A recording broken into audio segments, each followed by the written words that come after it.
স্বাস্থ্য নিয়ে কিছু কথা বলি। যে হেলথ আমি কয়েকভাবে ভাগ করেছি। আপনি ডাক্তারের কাছে যান, কনসালটেন্টের কাছে যান বা গাইডের কাছে যান। আমরা সাধারণত ডাক্তারের কাছে যাই। বাইরের দেশে অনেক ক্ষেত্রে দেখা যায় কনসালটেন্টের কাছে পাঠায়। কনসালটেন্ট বলতে পারবে কোন ডাক্তারের কাছে আপনি যাবেন। ডাক্তার অনেক ধরনের আছে, হোমিও আছে, অ্যালোপ্যাথি আছে। তারপরে আমি যেটা শেষে লিখেছি দেখেন, হিপোক্রেটিস। সে 2450 বছর আগে যার জন্ম, সে বলেছে যে ইউ আর হোয়াট ইউ ইট, আপনি যা খান সেটাই হলেন আপনি। ফুড ইজ দাই মেডিসিন, খাবারই হচ্ছে আপনার ঔষধ, প্রাকৃতিক ঔষধ। তার মানে হলো 4 ভাগে ভাগ করা যায়। আপনি টেনশন কমের মধ্যে রাখবেন, ঘুমটা সুন্দর করবেন, হাঁটা চলা যত বেশি করবেন ভালো, পাশাপাশি খাবার খাবেন। এই খাবারটা যত চিনি মুক্ত হবে, যত স্টার্চ বা কার্বোহাইড্রেট বা কার্ব ফ্রি হবে তত ভালো। আবার সেই খাবারটা গ্যাপ দিয়ে খেতে হবে। মিনিমাম 24 ঘন্টার মধ্যে 12 ঘন্টা খাওয়া যাবে না। 20 ঘন্টা না খেলে আরও ভালো, কিন্তু মিনিমাম 12 ঘন্টা। তাহলে এখানে কনসালটেন্ট এবং গাইডের কথা বলেছি। তার মানে ডাক্তারের কাছে যাবেন, কোন ডাক্তারের কাছে যাবেন, কখন যাবেন, কত জরুরি, কত কম জরুরি, এগুলো আপনাকে কনসালটেন্ট বলে দেবে। কিন্তু সমস্যা হলো যে কনসালটেন্ট অনেক ব্যস্ত, ডাক্তার অনেক ব্যস্ত, তারা অনেক সময় দেয় না। আপনার দরকার হলো গাইড। আমি গাইড হিসাবে কাজ করছি, কারণ হলো যে আমি আত্মীয় স্বজনকে নিয়ে কাজ করি, অনেক সময় লাগে। টেস্ট রিপোর্ট দেখে দেখে কি কি খাবার খাওয়ানো যায়, কি করে তাকে বোঝানো যায়, লেগে থাকতে হয়, গাইড করতে হয়। যেমন ধরেন একটা এক্সাম্পল দিই, যখনই বিয়ে হয়েছে তখনই সেই মেয়েকে কিছুদিন পরে, হয়তো 15 দিন পরে বা 1 মাস পরে তাকে ইউরিন টেস্ট করাতে হবে। কারণ হলো যে এই যে ইউরিনের যে ইনফেকশন, এটাকে হানিমুন সাইটিস বলা হয়। তার মানে হানিমুন থেকে ফেরার পরেই সাধারণত ইউরিন ইনফেকশনটা দেখা যায়। কেন? কারণ হলো সেই মেয়েটা নতুন সংসার করছে, আগের হয়তো অভিজ্ঞতা নাই। তারপরে যে তার স্বামী, তার অভিজ্ঞতা নাই, তারা দেখা যাবে যে উল্টাপাল্টা করে ফেলতে পারে। তার মানে সেই জায়গাটা ছিঁড়ে যেতে পারে, যেটাকে মাইক্রো কাটস বলে। মাইক্রো কাটস হলো চোখে দেখা যায় না, খালি চোখে দেখা যায় না, মাইক্রোস্কোপ দিয়ে দেখা যায়। তো যখনই নতুন বিয়ে হলো, আনাড়ি সেই পুরুষটাও হতে পারে, সে নারীটাও হতে পারে, যে জিনিসগুলো করা দরকার সেভাবে সুন্দরভাবে নাও করতে পারে। তখন হয় কি, ওই মাইক্রো কাটস হয়, তারপর থেকে ইনফেকশন হয়, ইউরিন ইনফেকশন হয়। তাহলে প্রতিটা নারীরই এটা খেয়াল রাখতে হবে যে বিয়ে হলেই তার কিছুদিন পরে ইউরিন টেস্ট করতে হবে। তার মানে হলো যৌন সংযোগ হলেই সেটা যদি সুন্দরভাবে না হয় তাহলে মাইক্রো কাটস হতে পারে। এটা কার কাজ? এটা হলো গাইড। কে গাইড? যে আপনার ফ্যামিলি মেম্বার হতে পারে, পরিচিত জন হতে পারে, যে বিজ্ঞ। সেই গাইডকে শুধু ডাক্তার হলে চলবে না, তাকে দার্শনিক হতে হবে। কারণ দেখেন যে আপনি ইংরেজি সাহিত্য, আমি যেমন ইংরেজি সাহিত্য পড়েছি, ইংরেজি সাহিত্য পড়াই, আমি কিন্তু আবৃত্তি করতে পারি না, কবিতা লিখতে পারি না, গান লিখতে পারি না, উপন্যাস লিখতে পারি না। কিন্তু রবীন্দ্রনাথ নজরুল এরা কিন্তু ইংরেজি সাহিত্য, বাংলা সাহিত্য, কোনো সাহিত্য তারা একাডেমিক্যালি পড়েনি, তারা পড়াও না। ফলে দেখা যাচ্ছে যে তারাই কিন্তু কবিতা লিখছে, ছোট গল্প লিখছে, বড় গল্প লিখছে, মহাকাব্য লিখছে। তার মানে হলো যে যারা ইংরেজি সাহিত্য পড়েনি তাদের মধ্যে ব্যতিক্রমধর্মী কোনো কোনো ব্যক্তি আছে, সেই ব্যক্তি কিন্তু সাহিত্য লিখতে পারে, তাই তো? তেমনি ডাক্তারদের মধ্যেও কিন্তু বিশেষ বিশেষ কিছু ব্যক্তি ছাড়া, যাদের দর্শন জ্ঞান নাই, যাদের পড়াশোনা বেশি নাই, যাদের গবেষণা বেশি নাই, তারা এমনি ওষুধ দিয়ে ছেড়ে দেয়। ওষুধ দিয়ে তো সমাধান হয় না, একটা সাময়িক একটা কাজ হয়। আর কনসালটেন্ট হলো বসে আছে, আপনি একটা ভিজিট দিয়ে 2-4 মিনিট তার সাথে কথা বললেন, সে তো অত সময় দিবে না। সে চাইবে আর একটা রুগী আসুক, আর একটা রুগী দেখি, তাহলে অনেক টাকা পাওয়া যাবে। কিন্তু গাইড হতে হবে, এবং গাইডটা তো আপনি পাবেন না, কারণ আপনার আশেপাশের মানুষরা তো কেউ হয়তো ইঞ্জিনিয়ার, কেউ হয়তো অন্য কাজ করে, ব্যবসা করে। তা আমি যেহেতু শিক্ষকতার সাথে জড়িত, আমি অনেক বছর আগে প্রথম আমি শিখি ব্রেস্ট ক্যান্সারের উপরে কাজ করি, সেই 30 বছর আগে। তারপরে বাবা যখন মারা যায়, সেটা অনেক বছর আগে, তখন আমি ওই যে কাজ করে, ওই স্ট্রোক করার কারণে একটা সাইড প্যারালিসিস হয়ে যায়, ওইটার উপরে আমি কাজ করি। তারপরে আমার ফিস্টুলা হয়, তারপরে হয় আমার ডায়াবেটিস। এইভাবে করতে করতে আমি বলা যায় গত 8 বছর ধরে আমি সিরিয়াস এই কাজটা করছি। আমার গুরু হচ্ছেন আমেরিকান যে একজন আছেন ডক্টর এরিক বার্গ, আরেকজন আছেন ডক্টর স্টেন একবার্গ, তারপরে আরেকজন আমেরিকান, চাইনিজ বংশোদ্ভূত কিন্তু আমেরিকান, উইলিয়াম লি, তারপরে ফ্রান্সের একটা মেয়ে আছে চসপি, জেসি চসপি, ইন্ডিয়ার একজন ডাক্তার আছে, সে হলো পূজা মাখিজা, উনি হচ্ছেন দীপিকা পাদুকোন, এইসব নায়ক নায়িকাদের নিউট্রিশনের উপরে কাজ করেন। এই ধরনের আরও কিছু বেশ ডাক্তার আছে, তাদের কাছ থেকে আমি অনলাইনে শিখি। হয়তো 10 ঘন্টা 12 ঘন্টা অনেক সময় প্র্যাকটিস করি, সেটা অনেক বছর, 8 বছর তো হবেই। এভাবে আমি চেষ্টা করেছি, যখন আমার পরিচিতরা, ছাত্রছাত্রী হতে পারে, ভাই বোন, আত্মীয়স্বজন, প্রতিবেশী, বন্ধু, এরা যখন সমস্যায় পড়ে তখন তাদের আমি গাইড করার চেষ্টা করি। তো সবাই তো বিশ্বাস করে না, কারণ ওই যে আপনি ইংরেজি সাহিত্য পড়িয়েছেন, আপনি সাহিত্য রচনা করতে পারেন না, আর একজন ইংরেজি সাহিত্য পড়েনি কিন্তু সে রচনা করতে পারে। তো এটা পার্সোনালি আপনি শিখতে পারেন।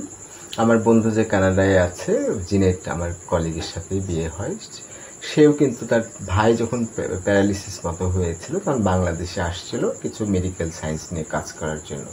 তার মানে নর্মাল যারা ডাক্তার তারা তো ভালো, ঠিক আছে, কিন্তু সময় দিতে পারে না। কিন্তু আমার যেমন পাশের গ্রামের একজনের স্ত্রী ইয়াং, কিন্তু মূর্ছা যেত, মানে অজ্ঞান হয়ে যেত। তার সবগুলো রিপোর্ট আমি হয়তো 15 ঘন্টার মতো গবেষণা করে তাকে কিছু সাজেশন দিয়েছি। আমার বন্ধুর স্ত্রী, সে ক্যান্সার আক্রান্ত হলো। এরকম অনেকগুলো জিনিস ঘটেছে। তার মধ্যে একটা ছাত্রের কথা আমি বলি, যে আমার ছাত্র, সবচেয়ে প্রিয় ছাত্রের স্ত্রী, তাদের মধ্যে সেপারেশন হয়। তা আমি খুব অবাক হই যে এত ভালো বন্ধু কেন সেই স্ত্রী পছন্দ করে। তারপরে সে কিছু অভিযোগ দেয়, এগুলো আলাদা কথা। একটা সময় সে বলে যে সে বিয়ে টিয়ে করবে না, কারণ তার 3 মাস, যখন সেপারেশনের 3 মাস চলছিল, ইয়াং মেয়ে তো, তখন ভীষণ তার মধ্যে পাগলামি তৈরি হয়, যেহেতু স্বামীর সাথে 3 মাস মিশে না।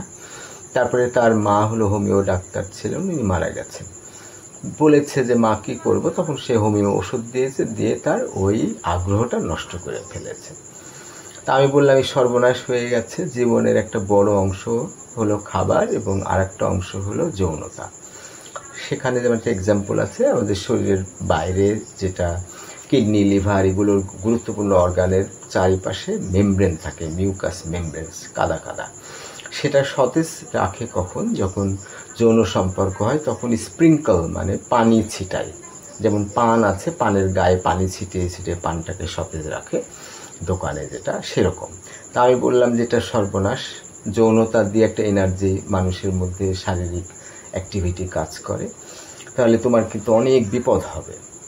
যাই হোক, অনেক সতর্ক করে সে শুনলো না। তারপরে 1 বছর 2-3 মাস পরে ফোন করে বলছে সব শেষ স্যার, আমি হসপিটালে আছি, আমার ক্যান্সার হয়েছে, ওভারিতে সমস্যা। রিপোর্টগুলো পাঠালো, দেখলাম যে ইউরিন ভীষণভাবে ইনফেকশান, কিডনিতে যে পাইপ আছে সেটা একটু টেনে, তার যেমন টানলে একটু চিকন হয়ে যায়, এবং শার্প বেন্ড আছে, হুট করে বেঁকে গেছে, একটা ছায়া পাওয়া যাচ্ছে যেটা পাথরের মতো। এদিকে যে গল ব্লাডার, সেখানে পাথর ধরা পড়েছে, তার মানে গোটা শরীর তছনছ হয়ে গেছে।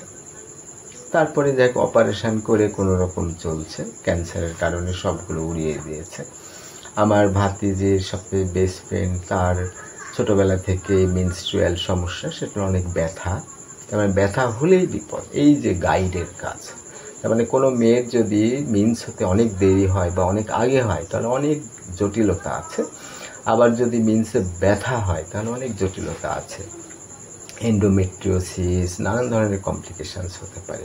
তো এই জিনিসগুলো গাইড করাটা সব থেকে জরুরি। আপনার পরিবারে একজন ডাক্তার থাকার দরকার নাই, একজন কনসালটেন্ট থাকার দরকার নাই, আপনার আশেপাশে একজন গাইড থাকতে হবে। যেমন সক্রেটিস একজন গাইড ছিলেন, মানুষের ভুলগুলো ধরিয়ে দিতেন, মানুষকে জ্ঞান দিতেন, বিভিন্ন প্রশ্ন করে তাদের মধ্যে জ্ঞান সৃষ্টির একটা উপাদান দিতেন, আগ্রহ সৃষ্টি করতেন, মানুষকে সুপথে পরিচালিত করতেন। তার মানে তার আশেপাশে যারাই থাকবে তারাই নিরাপদে থাকবে। তার মানে আপনি একটা গাইডের আন্ডারে থাকবেন, সে আপনাকে নিরাপদ করবে। আমাদের যেমন রাসূলুল্লাহ সাল্লাল্লাহু আলাইহি ওয়াসাল্লাম, উনি হচ্ছেন আমাদের শ্রেষ্ঠ গাইড। ওনার হাদিস, উনি কি করে খেতেন, কি করে চলতেন, কিভাবে মানুষের সাথে চলতেন, এই যে জিনিসগুলো হলো সুন্নাহ। আর আল্লাহ কোরআনে যেগুলো বলেছে সেগুলো আপনি মেনে চলবেন। তাহলে একজন গাইডের ভূমিকা সব থেকে বেশি, কিন্তু আপনার ডাক্তার কিন্তু সেটা পারবে না, আপনাকে সময় দিবে না। ডাক্তার মানেই কিন্তু ওরা নিজেরাই বলে তারা শুধু মেডিসিনের উপরে কাজ করে। ও ব্যথা হয়েছে তাহলে পেন কিলার, এটা হয়েছে তাহলে এই অ্যান্টিবায়োটিক, ওটা হয়েছে পেনিসিলিন, এইভাবে প্যারাসিটা, এগুলো দিয়ে দিয়ে কোনো রকম গোজামিল দিয়ে চালায়।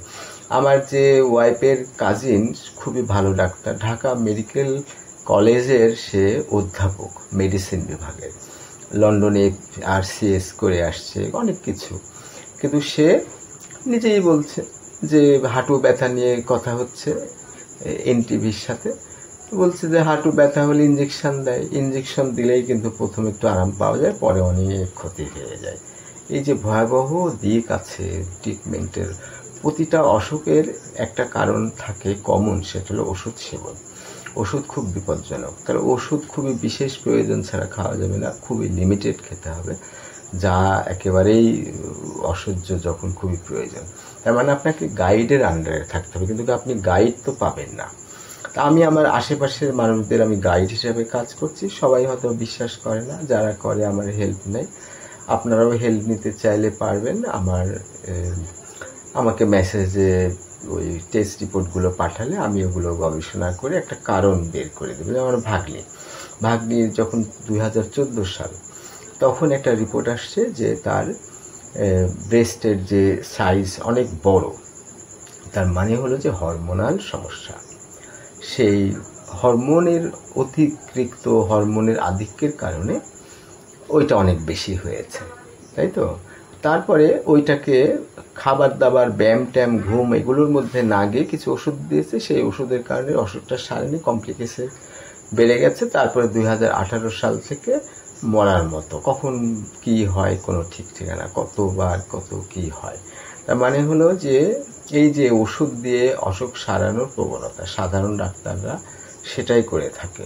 তা আমি যে ডাক্তারদের ফলো করি, আপনিও দেখতে পারেন, তারা এই সায়েন্স নিয়ে কাজ করে। হিপোক্রেটিস 2450 বছর আগে, যার কথা আমি বললাম যে ফুড ইজ দাই মেডিসিন, খাবারই হচ্ছে আপনার ওষুধ। আবার ইউ আর হোয়াট ইউ ইট, আপনি কি খাচ্ছেন সেটার উপর নির্ভর করছে আপনি কেমন আছেন। সেই ব্যক্তি যে পদগুলো বলে দিয়েছে সেটা নিয়ে আমি একটু গবেষণা করার চেষ্টা করি।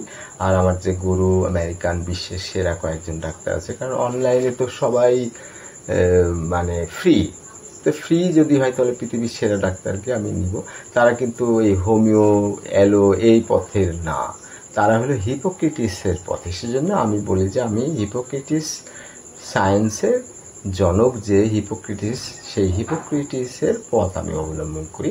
তার মানে আমি বলি যে হিপোক্রেটিস সায়েন্সের উপরে আমি কাজ করি। এই পর্যন্ত, ধন্যবাদ সবাইকে।